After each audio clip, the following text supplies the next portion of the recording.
marami ang ano dito, ang arosit.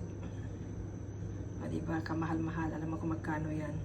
39 yan, ganyan kapiranggot. O, isinom ko lang para ano, maraming tignan. Hindi lang sa Pilipinas ang mahal ang mga bilihin. Kaya huwag isisi sa namumuno ngayon. Dahil nung pa naman ay mahal ng mga bilihin.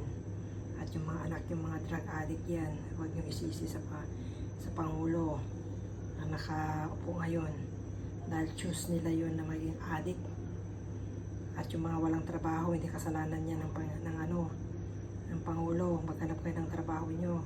Ang daming pagkakakitaan dyan sisisi nyo sa Pangulo ngayon. Ay nako, kayo talaga wala na kayong ginawa kundi manisi sa lahat ng mga nangyayari sa inyong buhay. Di ba dapat sisihin nyo rin ang sarili nyo kung bakit? At natanong nyo rin ba sa sarili nyo yan?